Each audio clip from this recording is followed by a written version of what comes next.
there. I think I've handed one to the people that are here in the room, but hopefully you guys can see that in the chat box. I'm gonna just throw it in one more time just to make sure that you can see it in there.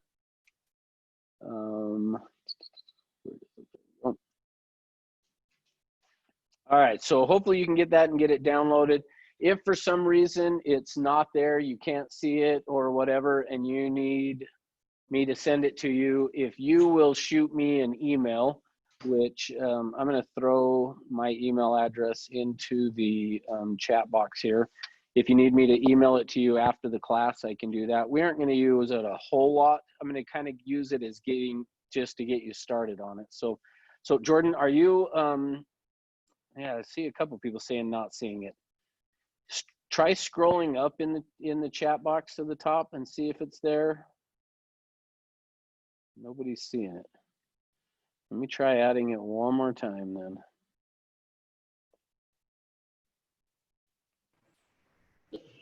Russ, they're not seeing it because it looks like you only sent it to me. Oh, did it? Maybe that's, okay. I just changed it to go to everyone. So now hopefully it's there.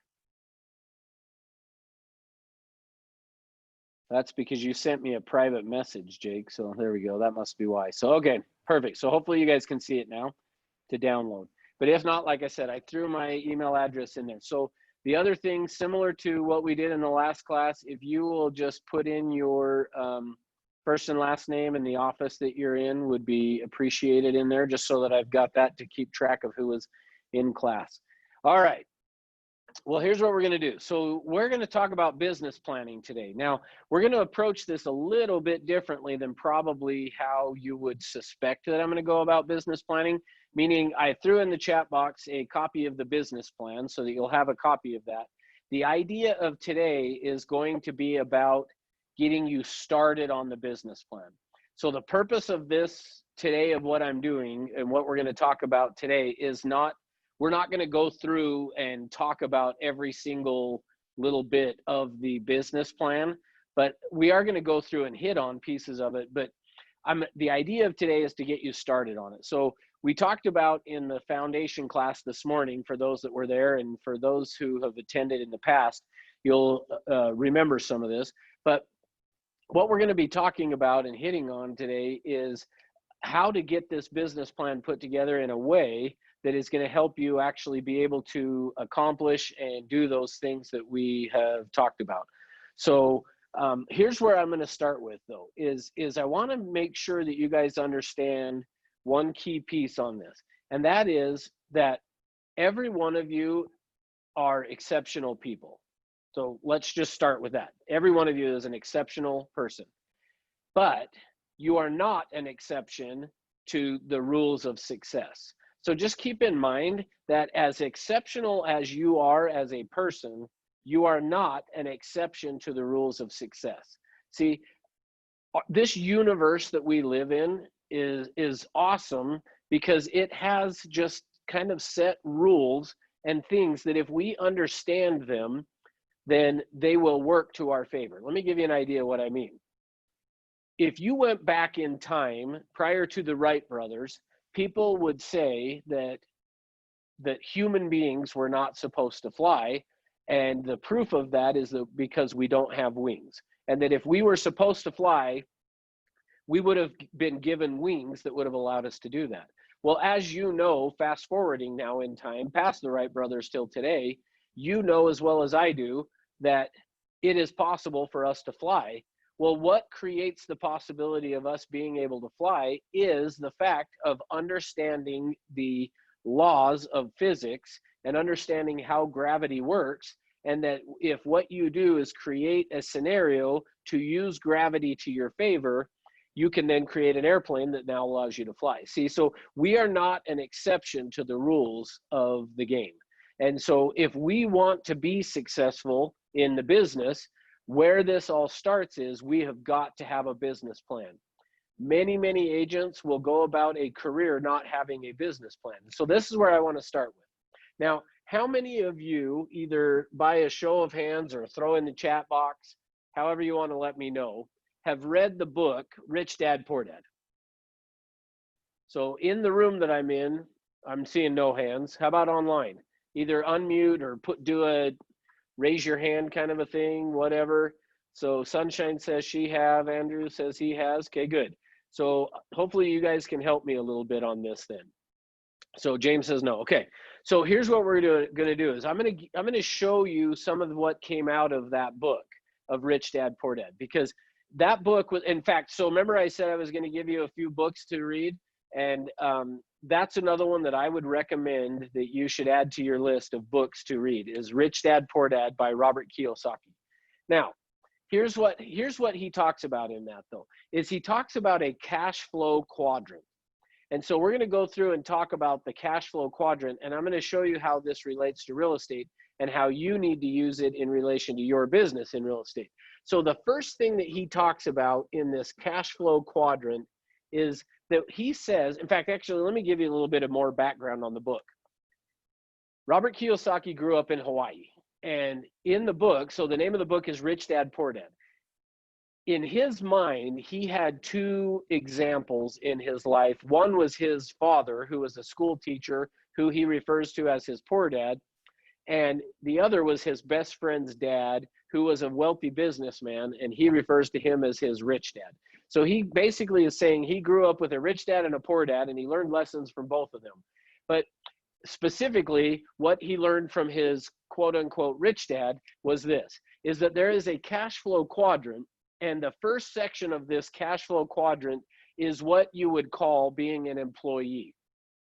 As an employee, you guys tell me, how much control do you have over your income, your time, and the hours you're going to work and things as an employee?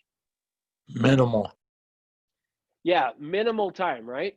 Meaning minimal control, sorry. Minimal control over how much you're going to make, because now to some extent, can you go and do some education things that would maybe potentially get you a little bit more? Yes. But for the most part, it's kind of like, if, since again, looking at Chick-fil-A, which by the way, earlier when I said there's nobody in line, there's like a ton of people in line at Chick-fil-A now. But here's the thing, if you go to work there, they're going to start you at whatever the going pay is. And the way you're going to get a raise there is by being there and working hard, but you're still probably just as an employee there, most likely not going to advance to making a ton of money. You're probably not going to be making $100,000 a year as just an employee there. Now, if you're the owner of the store, maybe, but as an employee, they're probably not going to pay you that much money. And in terms of the time and stuff that you're going to have to work, you're not going to have a whole lot of control of your time that way either. In fact, they're going to say to you, this is what time you're going to work, and this is when you're going to go home, and this is what you're going to do while you're at work, and all those kinds of things. Well, that is the normal place for most people to start their working time, is going to be as being an employee, okay? So that's where the first section. The next quadrant that he talks about in this cash flow quadrant is what he calls being self-employed. Now, let me ask you this. What is the difference between being an employee and being self-employed?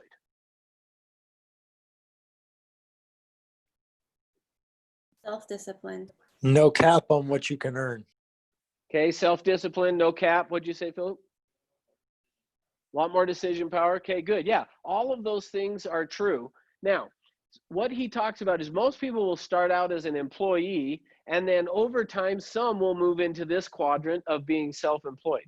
Now, there are many people that just stay in this employee category. In fact, I remember 25 years ago, as I am coming into real estate, I remember talking to my father-in-law, and I remember saying to him that I was working in a bank, and I was a manager there, and I said, I'm going to be leaving the bank, and I'm going to go start to sell real estate. And my father-in-law was like, don't do it. Like, you should just stay with the company you're at and just be there. Now, let me give you the background on my father-in-law.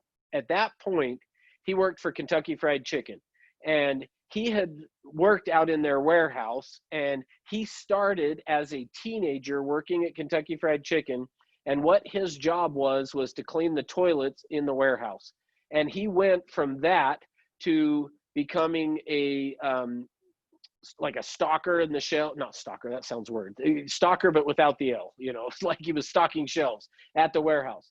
Now, from there, then he became a driver that would drive a semi around to the different Kentucky Fried Chickens and unload the chicken for them. And then from there, he became the assistant manager at the warehouse, and then he became the manager. And he had been there for 30 years. And he was telling me, look, there's an advantage to just being an employee and just sticking it out and being with a company for a long, long time, which is fine. So there are some people that do that. But I was looking at it and saying, look, I want to get out of this. I don't want to keep being an employee, because here was my frustration. I was working at the bank, and what would happen is what actually was kind of the final straw for me that had me say, I am leaving the bank to go and sell real estate, was this. My boss came to me one day and said, Russ, I got a project for you that I need you to work on. And I said, great, what is it? And he sat down with me and he took me through the entire project that he wanted me to work on. And at the end of it, I asked him, I said, now, I'm fine doing this project, but I'm a little bit confused. Why are you having me do this project when it has nothing to do with my department? And there was another manager who oversaw the department that this project had to do with. And I said, I'm just confused. Why are you not, her name was Nancy. Why are you not having Nancy do this project? Why are you having me do it? And he said, oh, yeah, because I know you'll get the project done and I'm not sure that she will. And I remembered stopping and thinking at that time, because working at the bank then, basically the way that you made more money was just by being at the bank for a longer period of time, is essentially what happened. And so because she worked at the bank longer than I did, a lot longer, she was making more money than I was making. Even though we were equal in job title, she was just over this department, I was over this department. And I was a little frustrated, because I was kind of like, you know what? I want to go work in a job where, similar to what you guys had already said, is that the harder I work, the more money I'm going to get paid. And so I decided I wanted to go into selling real estate. And I thought of it as, I want to go be self-employed. And so I quit the bank and came into real estate to be self-employed. Now, in terms of being self-employed, you do have a little bit more control over some of these things, because you can go and decide what hours you're going to work. You can decide what you're going to charge, all of those kinds of things, which to some extent will help you then be able to make a little bit more money. Okay, so that's what he talks about in this quadrant. The next quadrant that he talks about is what he calls a business owner. Now, what is the difference between someone who is self-employed and someone who's a business owner? Now, before you answer that, there is a common answer that you guys are going to give, which I'm great with, but I'm going to come back and ask you why you are giving this as the answer. So now don't change your answer based on what I just said. I probably should have let you answer first. But what is the difference between being self-employed and being a business owner? All right, I see your hand up, Andrew. Go for it. Do I need to unmute you, or can you do it yourself? There you go. Cool. Essentially, if you're self-employed, like you own a job essentially, but time is still money. You still have to work for that income. Okay, good. If you're a business owner, your money works for you. So it's essentially you own a system versus owning a job. So your money is working for you whether you're there or not. Okay, cool. Good. I like it. Thank you. And then I see in the chat box, Jordan threw in there, you're doing the work if you're self-employed, a business owner oversees other people working. Okay, good. Like it. Any other thoughts? Difference between being a business owner and self-employed?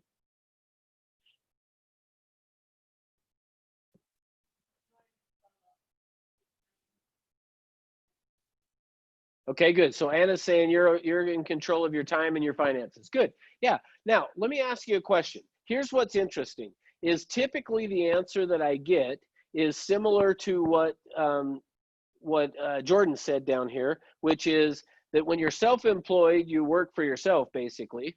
But as a business owner, you have employees that are working for you. Now, let me ask you a question, though.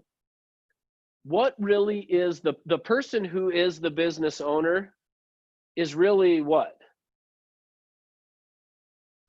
Self-employed is what Matt said, which is right on. Essentially, the business owner is self-employed.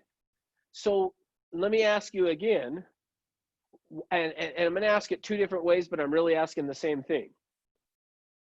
what is the difference between being self-employed and being a business owner? And why do we assume that a business owner has employees? And we assume that, my assumption is that you guys are assuming that a self-employed person does not have employees. Why do we assume that?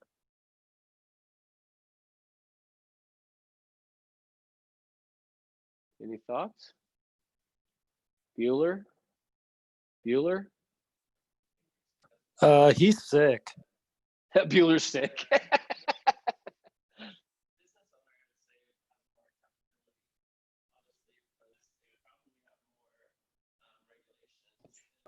I think when we hear the word self-employed, when you hear self, you think you're just working by yourself. So you think of those professions where you don't necessarily work on a team. So hold that for 1 sec. Sorry, Andrew. I probably, you guys probably couldn't hear Philip, right? I'm assuming. No. We didn't. Sorry. Okay, yeah, sorry. No. What I'll do when someone in the rooms here talking, I'll let you guys know so that, but yeah, so I'm going to stand closer to him so he can say it again. We'll see if you can hear. If not, I'll repeat back. So, okay, say it again. So I mainly think it's because of the wording, but for me, a business owner has more accountability and regulations set up, whereas a self-employed person might have coworkers and things like that. It's just they're not as established yet. They're just starting out. That's how. Okay, good. Could you guys hear that okay, or do you need me to repeat it? Yeah, it was kind of muffled. Muffled a little bit. Okay, basically what I'm going to say it a little differently, but so correct me if I don't say it right. Essentially what he's saying, a business owner is more established, and self-employed, typically he's thinking of it as they're kind of still getting things up and running on their own. Is that a fair way to say it? Okay, good. Yeah, so ultimately here's what I would say is, in my mind, I came into real estate thinking I was coming in to be self-employed. And my guess is many of you felt that way as you started into real estate or are starting, either way, was that you were looking at it as, hey, I'm going to go be self-employed. Well, here's how I look at it. Now, let me explain it this way. Right out of high school, I worked for two different guys where I was doing construction. So I had two different, and they both happened to live fairly close to me. One was a friend of my brother, my older brother's, that was running his construction company. The other one was a guy that had been my scoutmaster as a Boy Scout as a kid, that I worked for him. Now, here's what I would tell you. As I look back on those two, one of them I would say was self-employed and the other one was a business owner. Now, here's the interesting thing. The work that I did for both of them was essentially the exact same work. But one of them I would say was self-employed and the other one was a business owner. Now, here's how I look at it and why I say that. One of them still today, 30 years later, is, in my mind, still self-employed. The other one, I would still say, is a business owner. And here's the difference. Is this guy that I look at as this contractor that I would say is self-employed, when I was working for him, and the reason I quit working for him was I went to work one day, it was winter, and in fact, it was like right after Christmas, and I had just gotten married even, and he said to me, hey, you might want to go find a new job because I don't have any other business lined up, and I don't know when the next thing's going to show up. Like, to me, that's what it's like being self-employed versus the other guy that I worked for constantly had business lined up and ready to go way down the road where we were constantly busy over and over and over again. Now, what's the difference between it? Well, here's what I would say the difference is.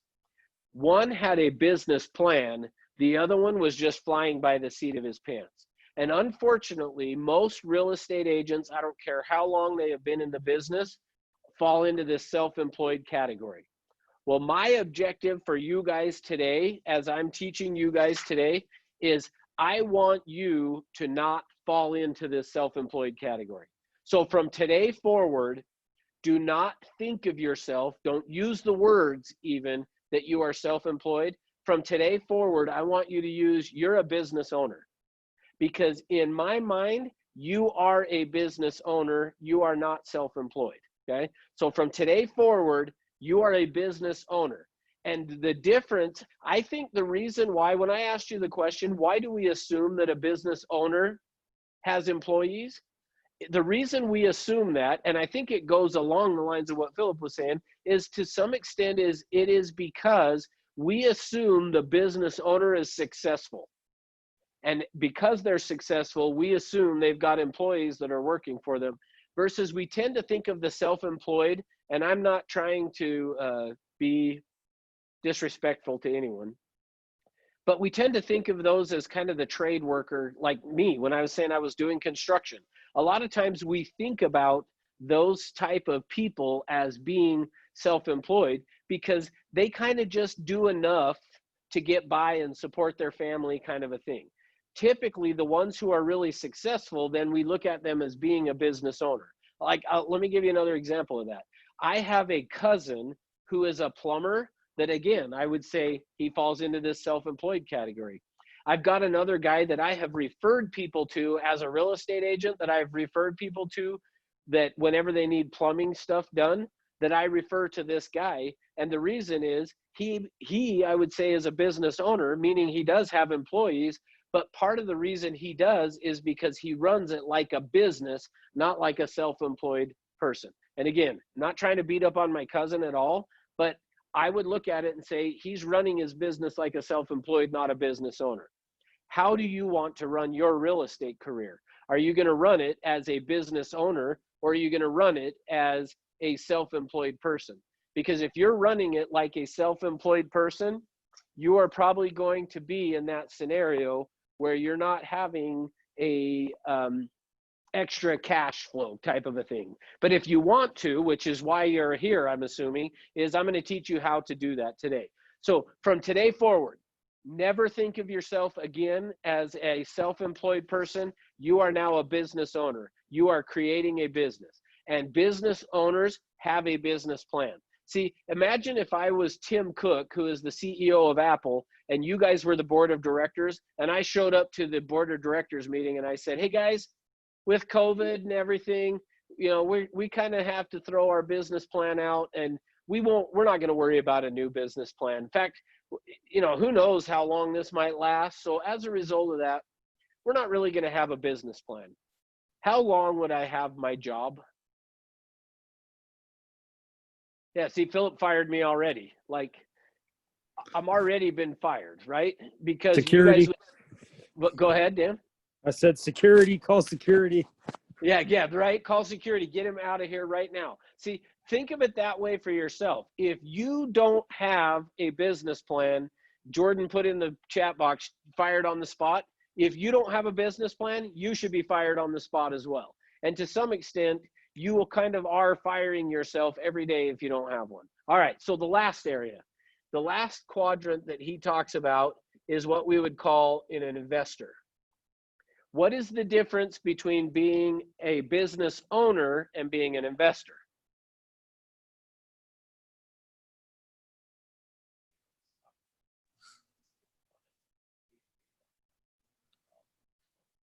Good. So yeah, so Philip said as an investor, you want it to succeed, but you're not necessarily involved in the day-to-day stuff. Somebody else unmuted. They were going to say something. Anything else you want to add? Apparently not. All right. Well, good. Let's see.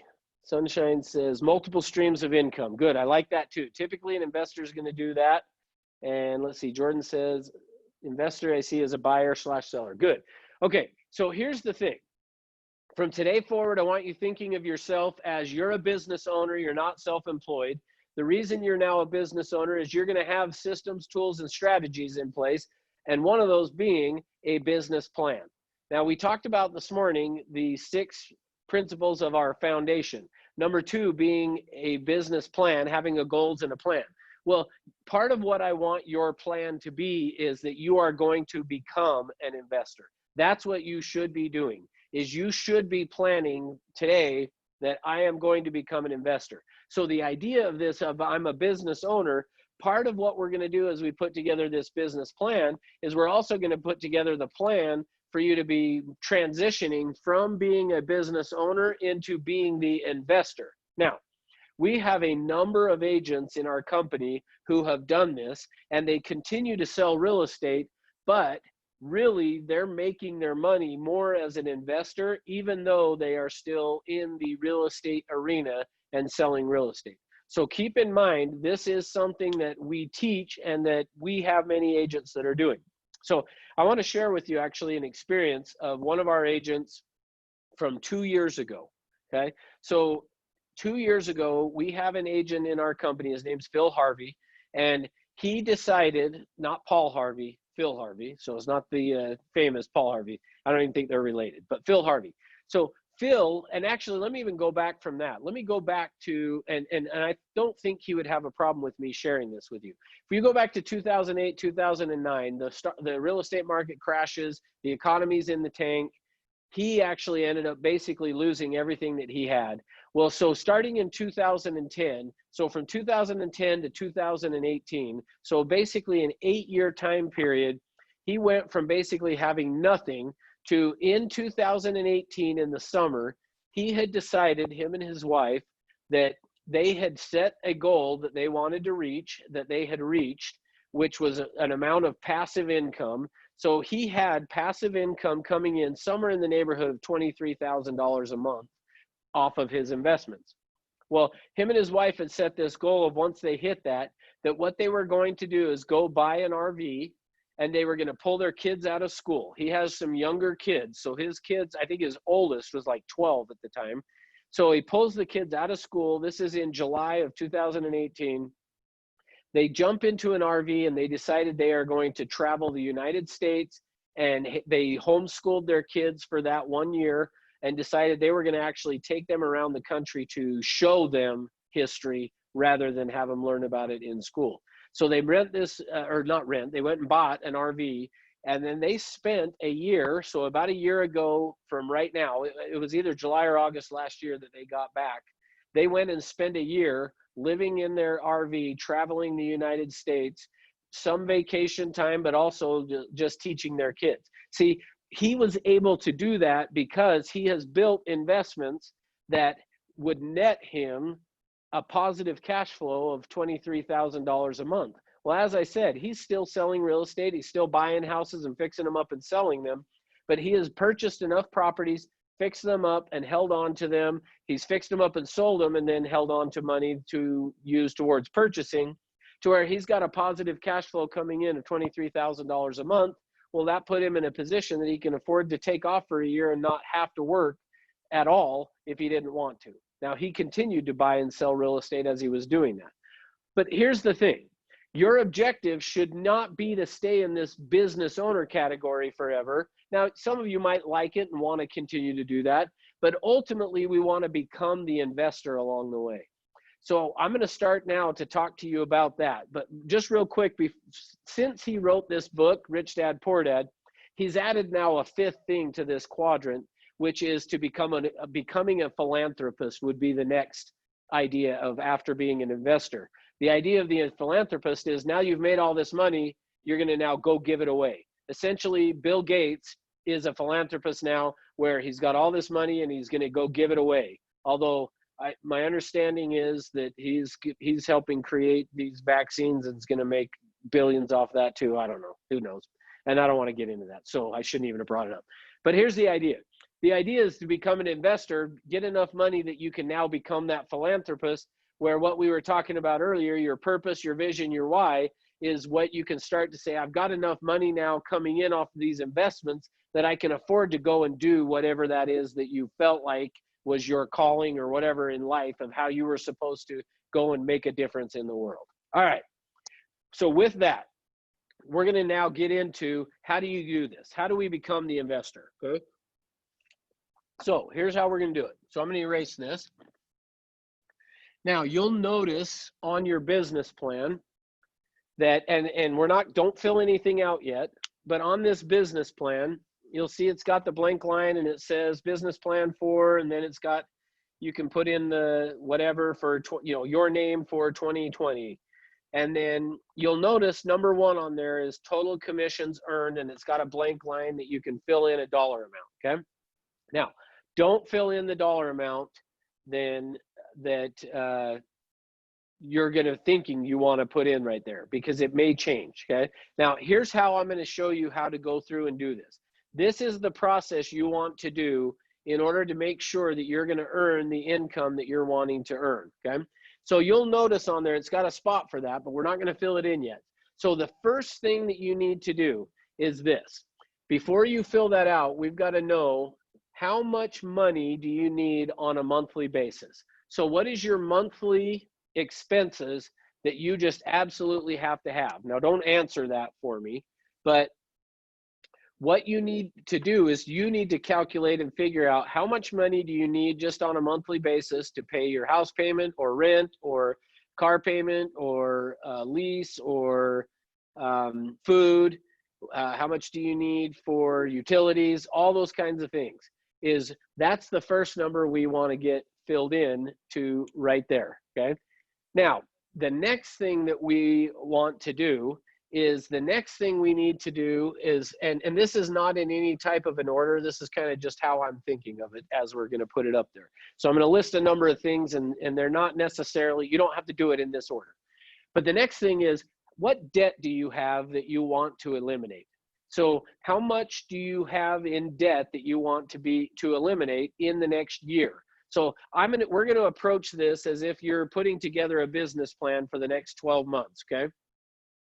So how much debt do you have that you want to eliminate? So just decide. That doesn't mean you have to eliminate every bit of it. Maybe you just bought a new house and you're not thinking you want to get that much in the next year, or that you don't think it's possible, or whatever.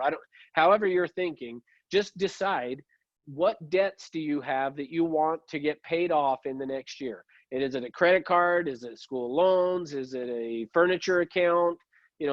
Gas cards, whatever it is. But how much do you want to have paid off of that debt? So you don't necessarily need to total the debt, although you could, but how much of it are you going to eliminate in the next year? So you're going to make that decision and write it down. Next thing that you're going to do is, what trips/vacations do you want to do in the next year? So you've got to decide, what trips or what vacations are you going to go on? Now, let me ask you this question, and maybe some of you have heard me say this before, but do you know what the difference between a trip and a vacation is? What's the difference between a trip and a vacation? A trip somewhere local, a vacation somewhere you travel to. Okay, so Dan's saying a trip somewhere local, vacation somewhere you travel to. Okay. Savannah?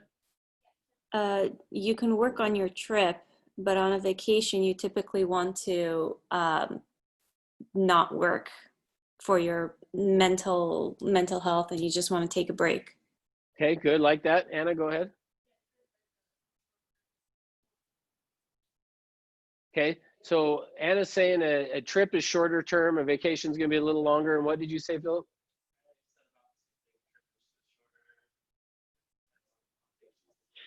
Okay, I like what you guys are saying. Here's what it is for me. A trip, my kids go with me. A vacation, they stay home. That's the difference to me. Is a vacation, there's no kids allowed. So that's what makes it a vacation. I'm kidding. All right. Everything you guys said is fine. But when I listed up here, for my wife and I, truly, that is how we usually look at it, is we're going on a trip if we take our kids with us. If it's just her and I, it's a vacation that we're going on. All right. So what trips or vacations do you want to go on? Now, similar to what we talked about this morning, what you've got to do is you need to figure out. Now, remember, this morning I had said to Philip, okay, you got to go figure out how much it's going to cost, which he did and gave me a number. On these trips or vacations, the same thing. And I shared with you about the agent who took her family to Disney World, who had said she had never taken her kids on a vacation. Well, yeah, and like I said, I never take mine either. So I've never taken my kids on a vacation. I've taken them on trips, but all right, I'm joking. So figure out where you're going to go. How are you going to get there? Are you flying? Are you going first class? What is that going to look like? How much is it going to cost? When you get there, where are you going to stay at? How much is the hotel you're going to stay at? What are you going to do while you're there? How much is it going to cost to go do those excursions? Where are you going to eat? How much money do you need for that? That's the kind of stuff you need to do as a planning and a vacation. Now, a lot of times you will see people, and I think it's a good idea to have these dream boards. See, but part of the secret that people miss out on when they're creating these, when you create a dream board, it's not a matter of just going and finding a picture and putting it on the board. You should go get the picture of the exact hotel you're going to stay at and put the dollar amount of what it's going to cost for you to go and spend the week there, or 2 weeks, or however long it is. See, you got to really research it to where you know exactly how much it's going to cost, and then you write it down. Now, why do you think I would say that you need to do that? Why do you have to go plan it to that point of having it planned out exactly to even the knowing how much it's going to be to stay at the hotel and those things? Because dreams without goals are just dreams. Perfect. I love it. Yeah. If it's not written down, it's just going to be a dream. But here's the other side of it. If you will actually take the time to go and research it and figure out exactly how much it's going to cost, what is going to happen is you are actually more likely to actually go and do it, because number one is it's going to get you excited about it, but it also creates the details that you need to be able to look at it and say, I know exactly what it's going to take. I know how much money I need. And you can then from there figure out even how many transactions you need to do in order for that trip or vacation to actually take place. Okay. So that's the next thing, is trips and vacations. How much is it going to cost? And detail it out. See, you can hopefully see now why I said we aren't going to actually fill out the business plan right now. I am just getting you started in doing the number one thing on it. And you are not going to be able to fill that out until you've gone through and done all of this. So you got to figure all this stuff out. All right, next then is I like to just put things. What things do you want to buy? New car, new house, new clothes, new whatever. What is it that you are wanting to buy? Because what you want to do is then figure out those things and make sure that you take it to even the point of the same thing. If it's a new car, you need to go get in that car, take a picture of yourself in front of it, figure out what options it's going to have so that you know exactly how much that's going to cost. If you're wanting to buy a new couch or something, go price it out, figure out exactly what it is. If you're wanting to remodel your house, go figure out, get bids, find out exactly how much it's going to cost, so that you can then write that down and have the exact numbers put in there of how much it's going to cost. All right. Next. So I'm going to draw a line across here. And there may be other things, but essentially when I say things, should kind of be the catch-all category for you to put everything else in there. But I'm going to draw a line across here because I'm not totaling it yet. Because if you remember, I told you part of what your plan is going to be on this business plan is I need to become an investor. So I've got to be doing some things along the way that allow me to have the money to go and be that investor. Okay. So here's what we're going to do. So I've drawn the line across here. The next thing I'm going to write up here is I'm going to put savings / investing. Okay. But we need to figure out that, okay, the amount. Now, I'm going to give to you a formula, another book that I would recommend that you read if you have not read it yet. And that is this.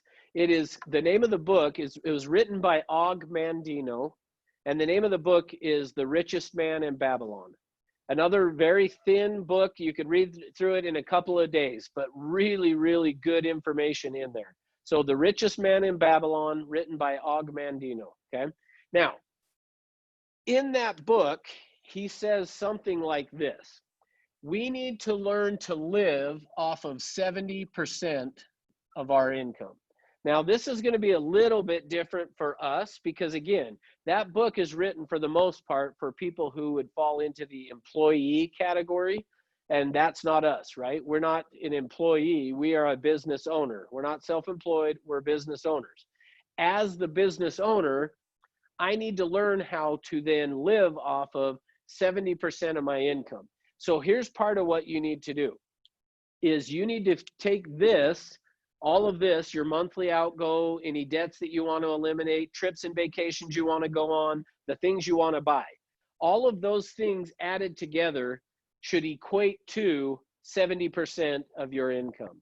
Okay, so that should be where 70% of how much money you want to make. So what about the other 30%?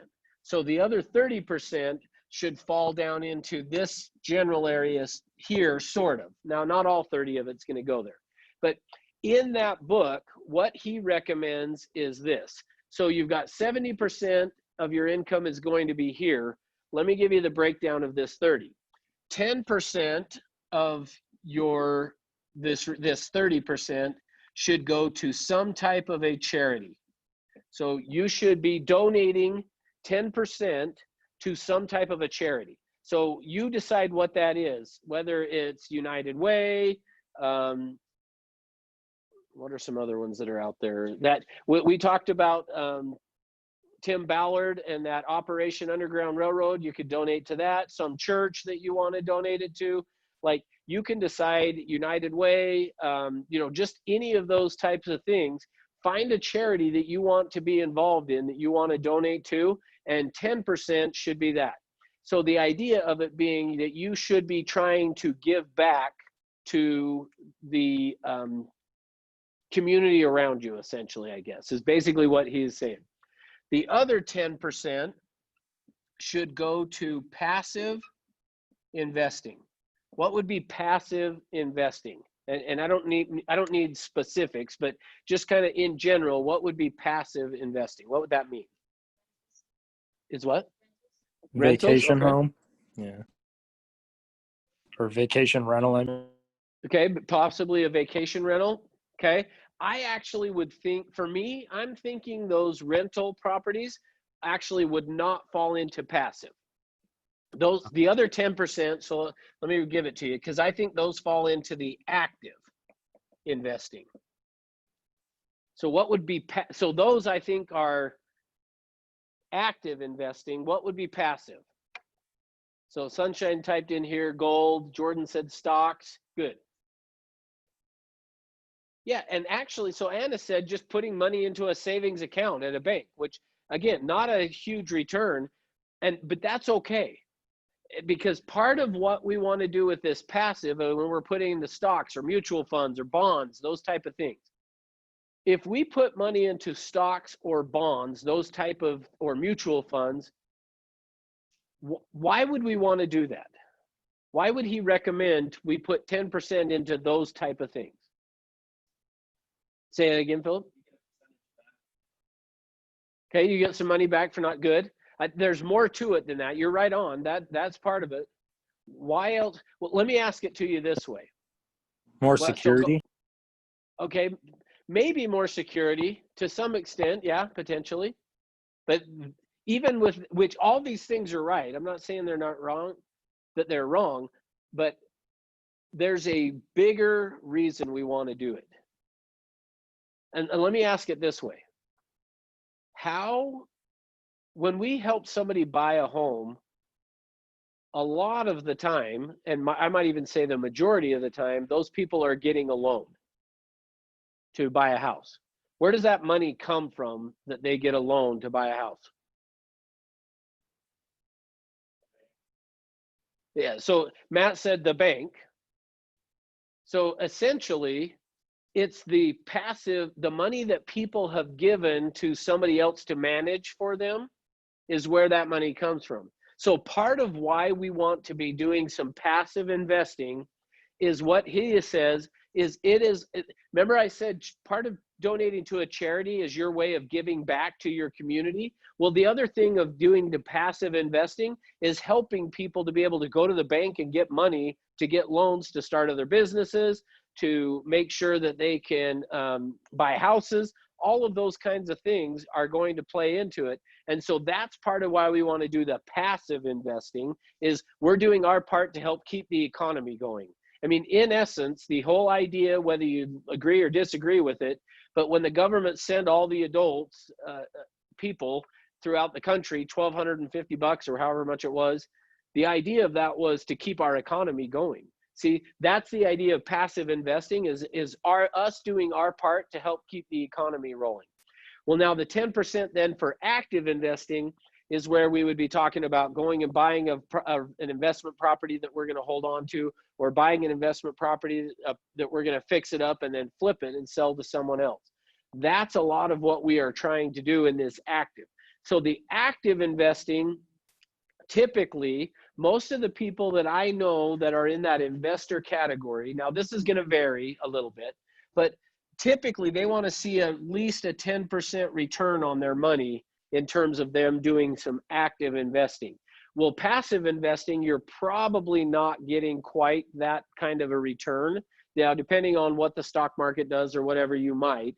But for the most part, under this active investing, most of the investors are looking for things that are going to return to them at least a 10% return, is how they decide if they're going to do it or not. So, for example, if I was going to go buy a house to fix it up and turn around and sell it, I want to be able to get at least a 10% return on that money that I would spend to fix up the home and sell it.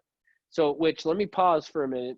If you come across any really good deals, properties, and you can't do it yourself to buy it and fix it up and sell it, then you call me and I'll be happy to be your client to buy the home and fix it up and turn around and sell it. So I'll help you that way to become an investor. How's that? All right. So that's what we want to do. So now, with this in mind, as we're filling out this business plan, what we would need to do is figure out this amount of money, and then that is going to be 70% of our income. So what we need to do is take whatever this total is, divide it by the 70% to figure out what our total income needs to be. Because if we want to become an investor along the way, we have got to be donating some money to charity, some to a passive investing and some to active investing. And what is going to happen is over time, that's going to compound to where you're going to be able to then move into that investor category. And here's the thing that I will tell you. It can happen a lot quicker than you would think. I was just sharing with you the story about Phil Harvey. That's the agent here at this office that I'm in right now in Utah. He did it in over an 8-year span of just buying properties when he'd come across a good deal, fix it up, turn around and sell it. Or he'd buy it, hold on to it, refinance the money to pull his cash back out, and then go to buy the next one. Well, if you can do that, you can have that happen fairly quickly if you're following this model. Now, occasionally somebody will say, oh, I've got too much and I just can't do it. If this seems overwhelming to you, fine, then don't do it that way. But at a minimum, do it this way then. 97% should be this. And if you have to start with 1% going to charity, 1% going to passive, and 1% to active, then do it that way if that's what you need to do to get started. But get started. Because if you don't get started, 10 years from now will have passed and you'll still be in the same spot without having become that investor that we want to become. But if you'll start with even just 97% of what you're going to live on and 1% to these other categories, and then hopefully every year you change this to where now it's 2% to each of these categories and 94% up here, and you're slowly working it. Now, ideally what happens is you get to the point where this actually goes to maybe 50% and this goes even higher, and maybe these numbers even flip to where you only need 30% of your income to live on, and the other 70% is getting split between these other categories. See, ultimately, that's what we want to accomplish, is if you will follow that as a pattern of just saying, this is how I'm going to approach it, and if you can do the 70-30, great. If not, start at the 97-1-1-1, but then slowly increasing this number and decreasing what you need to live on. See, hopefully if I'm reducing the debt, the next year I don't need as much and I can put more down here into the investing or into giving away to some type of a charity along the way as well. All right. Now, once we've done that, we should be able to now come up with a number that we're going to write down here. Okay. That's the number that on this business plan that I'm going to put in here as number one as for my commissions earned, is that's the number I want to put in here as my goal. Now, let me ask you a question. So since I had asked earlier, and I think Matt, you had said it, was I said, how much money do you want to make in the next year? And Matt said 100,000, and we had a number of people say somewhere in that range. What do you think the chances are, and this isn't just for Matt, any of you can answer. What do you think the chances are that when I put in my monthly outgo, any debts that I want to eliminate, trips and vacations I want to go on, things I want to buy, and this passive and active investing, what do you think the chances are when I add that up that it equals 100,000? Yeah, almost zero chance that it equals 100,000. It might be more, it might be less. Like I'm not saying that it's going to absolutely be more. It could be possible for some of you, maybe it's less. But here's what I know is it is not going to equate to 100,000. It might be 123,462, or it might be 287,483. Like, I don't know. It might be 563,000. Like, who knows what it's going to be? But here's what I know. It's not going to be a round number. It is going to end up being some type of a number that is not a round number. Now, here's the thing. The reason most people will set a goal of, I want to make $100,000 in this business, is just because they either haven't made it, or that is what they were making at another career. And so they've just thought, hey, that's what I want to do. 25 years ago, when I came into the business, guess what my goal was? $100,000. Like, it hasn't changed in 25 years. And here's the interesting thing. The price of houses has gone, for me, where I started, it's doubled, and maybe even a little more than doubled in terms of what the home prices were 25 years ago to till today, which means the commissions should be almost doubled as well, which means our goals should be doubled that. See, to me, I said earlier to you guys, if you're making less than $100,000 in this business, you have business falling through the cracks. It's there, you're just not grabbing it. And I 100% believe that that's true. And in fact, to some extent, I almost would say if you're not making 150 or 200,000, it is because business is falling through the cracks. It's there, you're just not recognizing it and grabbing it. And maybe it's needing to work on the skill sets that we talked about in the morning session of this. But if you will work on those things, it is there to be had. And it is not that hard to get, meaning a lot of it is fairly low-hanging fruit. It's just we need to work on it and getting there. Now, part of it could be even just identifying and coming up with this number. All right.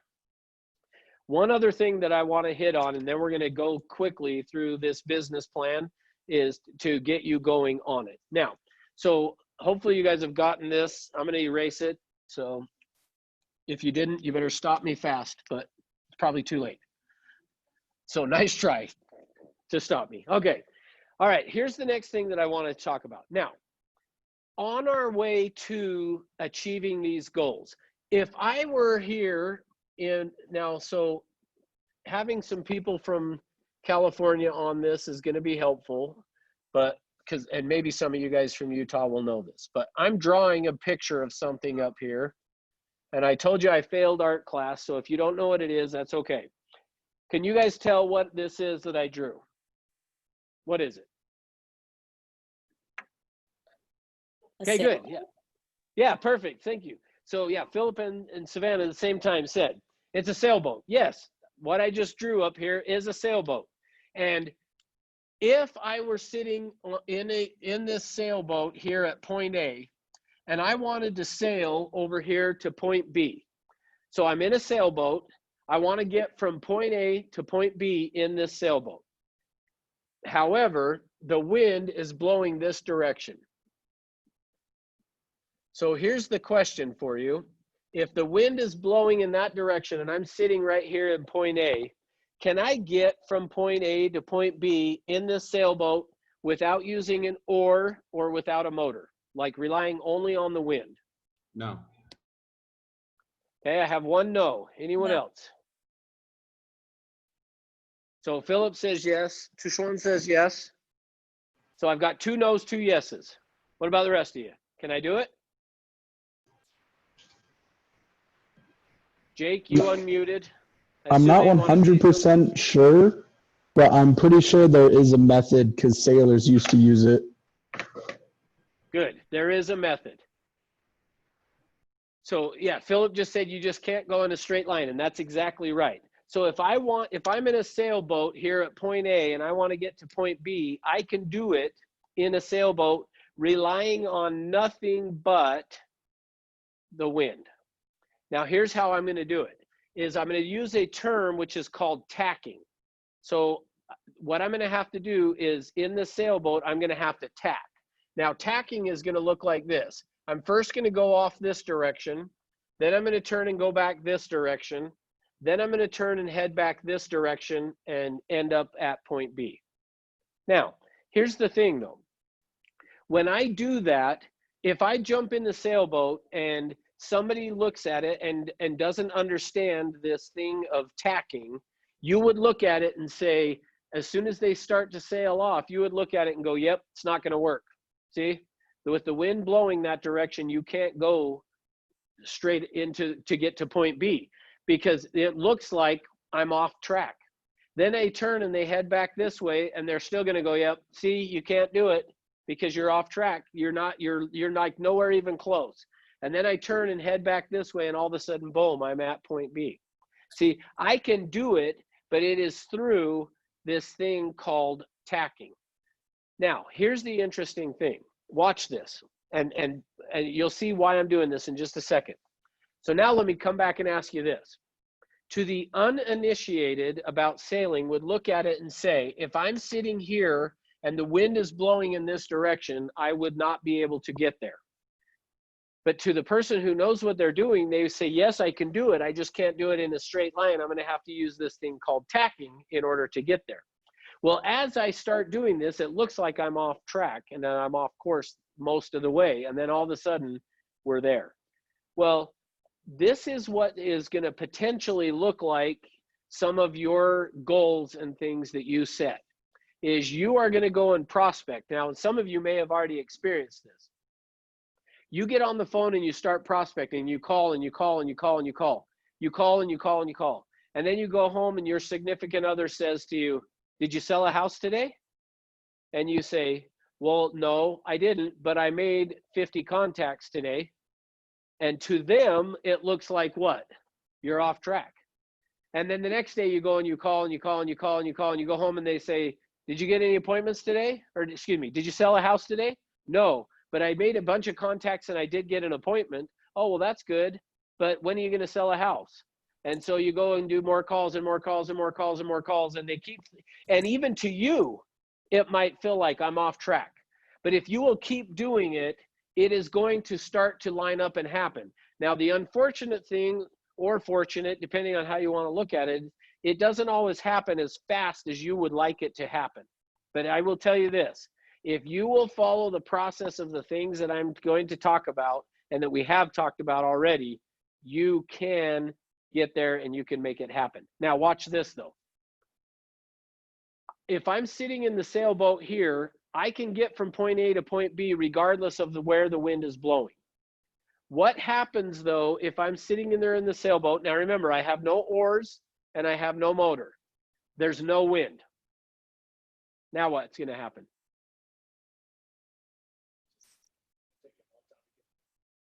Okay, it's going to take a long time to get there, Matt said, because Tashuan said, you're going to drift. And I got bad news for you. Drifting is not a good way to get from point A to point B, because you really are at that point left to whatever the current decides to take you to. And you might luck out and end there some point, but it's not very likely that you're going to get there. And in fact, if you do, it's probably going to look something like this, which some of you may feel like that's what your career already looks like, is that's what's going to happen. Okay. So here's the thing. Now, here's the key thing that I want you to understand. It is the wind that to the uninitiated thinks the wind is what's going to stop you from getting from point A to point B, when in reality, it is the wind that is going to get you there. Without the wind, you don't go anywhere. Meaning, the opposition that you feel like you face to getting to your goals is the very thing that is going to get you there, even though it feels like it's there to stop you. Now, as we talk about that, and as you think about it, part of the plan is we got to figure out how to do it. And here's what I mean. We talked about flying earlier, and that people used to say, well, humans weren't supposed to fly, or if we did, we would have had wings. but clearly, you know, you could drive to the airport and you can fly. You could get on a plane. And in fact, we don't even typically think twice about it, getting on a plane and going, because why? We aren't worried about gravity quitting working. See, if gravity quit working is what would be an issue for us in flying. Now, the plane too, obviously, but gravity is going to be there all the time. You can count on it. The other thing I want you to know that you can count on is as you go from point A to point B, you are going to have obstacles and barriers that you're going to come up against. It is going to happen. The question isn't, are you going to have obstacles and barriers? The question is, how are you going to deal with them?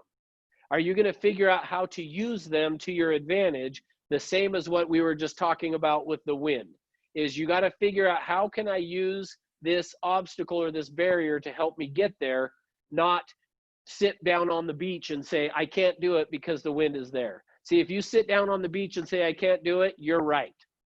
But the moment you say, nope, I know there's a way and I can figure it out. Sometimes you might have to get with another broker or agent or manager and say, help me figure this out. I keep banging my head against the wall. What do I need to change? And it almost always will be contained in your approach. There's something in your approach that needs to change, but you can do it. All right.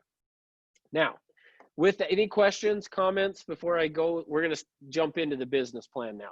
So we're an hour and 10 minutes in, and we are finally going to start talking about the business plan. Questions, comments?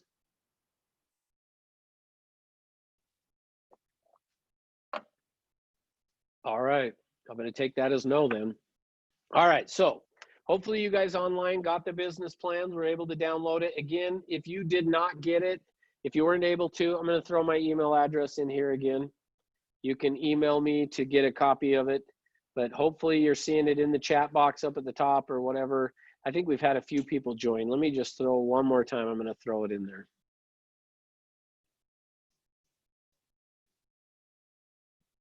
All right, so it should be there now if it wasn't. Okay, all right, so now let's go through and talk about this. So the first thing on there is commissions earned. So we went through and we talked about how to calculate that commissions earned by everything that I had written up here before on the board.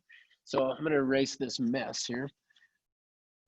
So you should have that number, or excuse me, you should be able to know how to calculate that number. You may not have calculated it yet, and that's totally fine. But once you get it, the next number on there is average commission. So now somebody from California, tell me what is the average commission that you are typically going to get on a transaction that you do? Well, 6% or 3% if you're the listing agent. Okay, but like, what's that dollar amount going to equal to? Oh shit. That really depends on what kind of home you sell. So it could Yeah. How much we 500K, talking? or it could be $1 million home, which Okay, but well, isn't give me really based much in on just California. average. Give me the average. I already know the answer, but I just want 40,000. What? You're not going to get $40,000. 5 to 8,000, I'd say. Okay, 5 to 8. Okay, so typically the number I hear when I'm down in California training is 10, but I'll go with 8. That's fine. In Utah, the number is, for you guys that are in Utah, typically the number is somewhere around 7,000. Okay, but that's, again, that's all going to vary based on splits and those kinds of things. So just for the sake of, let's say the average is 5,000, just to kind of make the numbers easy. Okay, so let's say that I said that I wanted to make, let's just say $200,000 this next year. Okay, so on the average commissions, we're going to put in 5,000. Okay, so total number 2 on this is then total business expenses. Now here's the challenge on this. I actually don't think, well, I got to be careful since this is being recorded. I got to be careful what I say so you guys don't turn it into the IRS and get me in trouble. But I really, so depending on how I'm doing this, in terms of actual money out of my pocket, I don't really feel like I spend very much and have spent very much on business expenses. Now, as far as the IRS is concerned, I spend a whole lot on business expenses. So just kind of recognize that as we talk about this, like for me, actual like true money that I'm spending on my business is very, very small, because you're not really having to go out and do a whole lot. But as far as the IRS is concerned, like my car is an expense, and the gas I put in it, and part of my house is an expense, and my cell phone's an expense, like all of those things are going to be expenses to me, which so actually I should have said this before. So let me pause because I forgot to say this before. The other difference usually between a business owner and the self-employed is the business owner usually actually gets their business set up as a corporation or an LLC. There is some type of a separate entity created for that. Now, let me pause and just say, I am not an attorney. I am not an accountant. So don't rely on anything that I'm telling you. See, this is the disclaimer, so you can't sue me. So don't trust anything I'm telling you, but now trust this. Okay. Go talk to your CPA and figure out how you should best be structured so that you can take advantage of the tax laws and things and use them to your advantage. See, I'm happy to pay my taxes after I have written off every single thing that I can. And after that, I'm happy to write a check and send it in every year, because I really like having roads and paved sidewalks that we can walk on. Like, I appreciate all the things that that does. Now, could the government do a better job? Absolutely. But hey, I'd rather have what we have as a government than some of the other ones that are out there in the world. So may not be the best, may not be perfect, but I'm happy to pay my taxes after I've written off every single thing I can. So I'm going to reduce it as low as I can. Whatever it ends up being, I'm going to be happy to pay it at that point.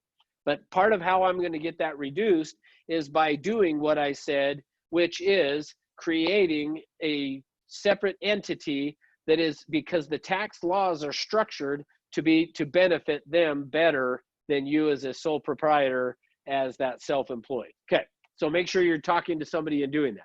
All right, as a result of that, so on total business expenses, you're probably not going to end up doing a ton of business expenses. And in fact, as I said, pretty rare. If you are spending a ton of money on business expenses, we probably ought to have a chat about where you're spending it, and are you getting the return off of it that makes sense to spend it? Because if you are, great.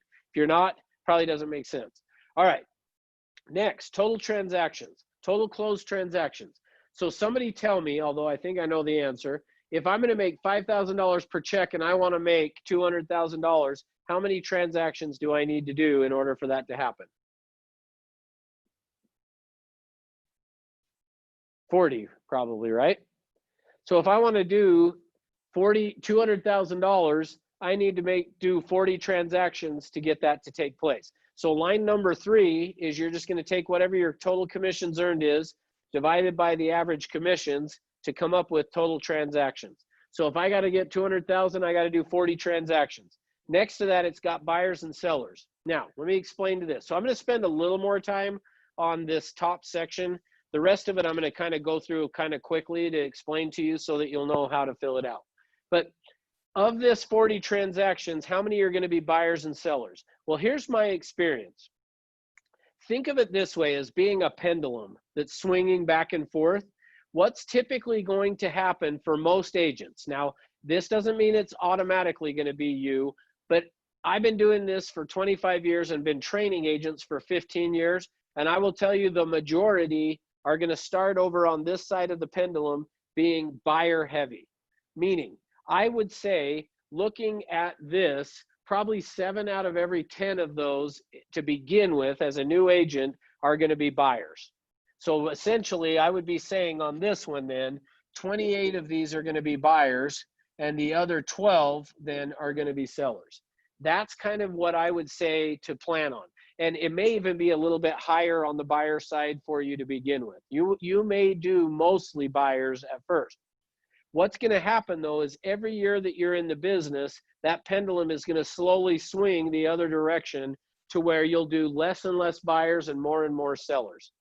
So just kind of recognize that as you're figuring this out, the first year, if you've never kept track, you're not going to know. If you've been in the business, you could go and look at last year or the year before, to figure out what was my number of transactions that I did and how many were buyers and how many were sellers, and then you'll know how to calculate it. But if you're new, just plan on that it's probably going to be more buyer heavy to begin with, and over time you'll slowly transition that to being 50-50 to then 70-30 on the buyer side, or excuse me, seller side versus the buyer side. All right, total days worked. The idea of this one should be go through and figure out, hopefully we already talked about trips and vacations. Hopefully you've already figured that out so you know what you're going to be doing so that you can know how many days worked you're going to do. Next section is hours worked per day. Well, hopefully you've put together a schedule based on what we talked about this morning, and that you know when you're going to prospect, when you're going to do your lead follow-up, and when you're going to do your appointments. And so you know how many hours worked per day you're going to do. Now, tomorrow morning, I'm going to talk more about this, but the number of hours you work in a day is not in direct correlation to how productive you are. And I'll say more about that for you tomorrow, but there is no correlation between work hours and productivity. You can work few hours and be very productive, or you can work a lot of hours and be not productive at all. And I'll show you how to keep track of that tomorrow. All right, so that's the top section. Number 5 then is prospecting. Now, on this, it's asking what are the sources of business that you're going to have. Now, here's how you're going to work this in terms of sources of business. One of your sources of business has got to be sphere of influence. And we'll talk about this tomorrow afternoon. One of them's got to be sphere of influence. And I am going to give you a strategy tomorrow in terms of your sphere of influence that it is 100% guaranteed to work, because it's a math problem. And if you'll do it, it will work. I'm telling you, it'll work. So we'll talk about that. But outside of your sphere of influence, you should have 1 or 2 other ways that you're going to generate business. And on Wednesday, we're going to talk about those, and I'm going to give you some ideas of how to go about it and how to do those. But so prospecting, sources of business, you need to choose 2 or 3, one of them being your sphere of influence. Then total hours prospected, again, you should have that already figured out in your schedule. Average contacts per hour is the next thing on here. Under that average contacts per hour, it's going to be somewhere between 8 and 12, depending on if you're using a dialer or not. If you're using a dialer, you're probably going to be closer to 12, maybe even 15. If you're not, you're probably going to be closer to 8. So figure out, I would say probably err on the side of 8 if you're making phone calls without a dialer, okay? Total contacts that you're going to make. This should be something that you should be figuring out is how many contacts do you need to make per day. Now, there is something that says, and I'm going to blow this away later on, I don't know what day, I think tomorrow, actually, afternoon. There's something that basically says if you want to do 40 transactions, you should make 40 contacts every day. Now, I'm going to show you tomorrow that that's not really true, but I would say it's a good place to start, is kind of looking at if you're wanting to do 40 transactions, you probably need to be talking to 40 people a day. Now, to begin with, that maybe is a good number, but I will tell you that the skill set that you have on getting appointments is going to play into that more than anything else. But a good way for you guys to get started is just saying however many transactions I want to do in the next year is how many contacts per day I should be doing. So it's a good place to start, even though tomorrow I'm going to show you that it doesn't really play out that way, but it's a good place to start, okay? So that's a good one to start with. So how many total contacts will you do? Well, how many transactions are you needing to do up in number 3 is what I want you to put in for total contacts. Total doors knocked, you can decide how many you're doing. We've got an agent here in this office that her and her team, their goal, I don't think they're doing it since COVID hit, but prior to that, for the last few years, they knock on 100 doors every day. Not talk to, but knock on 100 doors every day, each person. So that's something for you to consider is how many doors would you knock on? And then total appointments set. You'll see as we get into this more this week, ultimately you need to get to the point that you're setting 1 appointment every day. And I will tell you, if you want to do 40, 50 transactions a year, set 1 appointment a day. That's going to be your secret, more than the number of people contacts you made. If you will set 1 appointment every day that you work, you'll do 50 transactions a year. But you just got to set 1 appointment every day. And we'll talk more about that as we go through this. All right, the next section, listings. So based on how many sellers you set up above that you needed to do is going to be how many listings you need to be doing. So if you're needing to do, in this case, we said 12 listings. If I'm going to be doing 12 listings, I probably need to go on total appointments attended is going to probably be 24 for most agents. Now, the better you get at it, that number will go down. You don't need to go on 24 to get 12. But I would say to begin with, plan on you're going to have to go on twice as many as you're going to get. And again, if you're doing a lot of for sale by owners or expireds, it might even be more like 40 to get 12 kind of a thing. It's going to, as your skill set improves, that will go down. But so total listings taken, if you're going to sell 12, you probably need to take 15 because probably 3 out of those 15 will not sell for whatever reason. They'll change their mind. It won't appraise. They won't get an offer, something like that. So you're probably going to need to do 15 to get 12, and the percentage sold at basically that's where I'm saying is you're probably going to be in that 7. Well, in today's market, you should be selling probably 90 or 95% of your listings. So percentage sold probably should be 95% in today's market. Okay. All right. Next is talks about sphere of influence. So how many people do you have in your sphere of influence? So I'm not going to spend a lot of time on this right now because you're probably going to change how you're going to approach that after we talk tomorrow afternoon and we go through what I'm going to teach you tomorrow afternoon. So kind of hold off on filling that one out until after you've done the SOI part of my class, and then we'll talk about how to fill all those things out. All right, next page is mindset. What books are you going to read? Well, I'm going to continue to give you recommendations throughout the week on books. Already, I've given you a number that you can put in there, so hopefully you've been keeping a list of those. Company meetings and trainings, go through and decide how often will you attend Morning Ascent. I mean, we've made it so easy for you now to attend that you should be on at least 3 times a week, I would say. Is at least 3 times a week be watching it or going back and watching the recordings of it. I'll attend Summit. We're going to be doing virtual summits, I think, every month now for the rest of the year, and then hopefully we'll get back to doing them in person.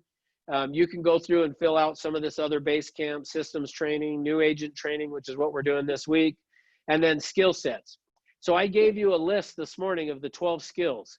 Which of those skills do you need to work on? So section 9 of this business plan, go through and fill out who your role play partners will be, what skills you're going to work on, how you're going to work on the scripts, who you're going to be coached by, what specific skill sets you're going to work on to master, and it gives you lines for 6 of those. And then number 10 on this is accountability. So you'll notice how this is falling in with what we've talked about earlier, the foundation. It's all tied together. You got to be working on your mindset. You got to be working on your skill set. Now, number 10 is your accountability.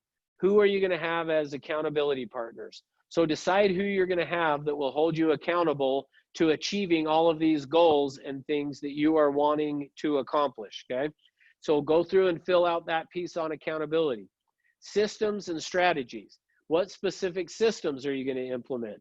So figuring out what systems you're going to use. So I'll be doing trainings off and on that you guys will have a chance to go in for ZAP, which I think ZAP is one of the ones you want to get implemented into your system as part of systems and strategies. And we'll talk a bit about that even tomorrow afternoon, okay? And then number 12 on this is challenges and solutions. So now remember, I just drew up here the sailboat and going from point A to point B. As you put together this business plan, you are going to have things in the back of your mind that you're like, ooh, this is scary. Well, what you've got to ask yourself is, what are the challenges that you're going to come up against? What are the biggest challenges that you're going to face as you set these goals? And tell yourself the truth. Write down what your challenges are going to be. Then come up with what's the solution. What do I need to do in order to overcome those challenges that I am going to be facing? Because ultimately, that's what I was doing in drawing up here the wind, is figuring out I'm at point A, I want to get to point E, the wind is the challenge. So what's the solution? Well, the solution is tacking, and here's what that's going to look like. So for you, coming up with what are the challenges that I'm going to have? And maybe your challenge is I'm afraid to talk to people. Okay, well, what's the solution? Well, I'm going to get a role play partner or an accountability partner that I can role play with And then I'm going to also have them hold me accountable to getting on the phone and making phone calls, or just tell somebody, I'm going to record myself and some of my calls and I'll send it to you. You should be sending a recording to your manager or your broker or your coach or your accountability partner at least once a week, I would say. Sending somebody some list, let them listen to you and say, give me input. What do I need to change? How do I approach it so that I can get better on setting appointments? Because that's what it's all about. And so figure out what are your challenges that you've got right here, and then what are the solutions that you're going to apply to your business to overcome those. All right.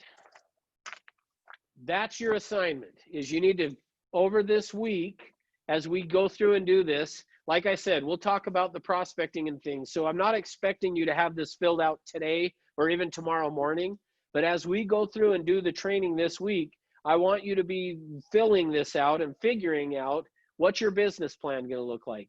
Because I'm going to wrap this up by where we started it. You are no longer a self-employed person. You are a business owner. And as a business owner, you got to have a plan and you got to have a schedule in place. So create your plan and your schedule for you to accomplishing those goals. And I'll tell you, you'll do it if you will do that. All right. Now, just in case you didn't, if you didn't put in your name, first and last name, and the office you're in the chat box, please do that now so that I can keep track of who was in the class. So if you did it, you don't need to do it again. But if you have not done it, throw in your first and last name and which office you're in so that I can keep track of everyone. All right. So for those who are planning to attend tomorrow, I know we have some that have done it already, but we are going to, tomorrow morning, we'll start with talking about activities management, which is essentially, I'm going to give you a way of tracking your time in the business to make sure you're being effective and productive with your time. Because if you will do that, it'll help you to be productive, because there's no correlation between time spent working and productivity. So anyway, thanks for being with me, guys. Again, if you had not thrown in your first and last name in the chat box, put that in there, and the office that you're working out of, just so that I have it, because I know some of the managers are going to ask me if people were in here, and I'm going to go, I don't know if they were in your office or not. So anyway, if you'll throw that in there, I would appreciate it. Okay, guys, thanks. And we will hopefully see most of you tomorrow morning at 9 o'clock California time, 10 o'clock Utah time. So awesome. Thanks for being here, and we'll talk to you later. See ya. And I did also, if you still needed the business plan, shoot me an email. I know I saw at least one come through. So, okay, guys, talk to you later.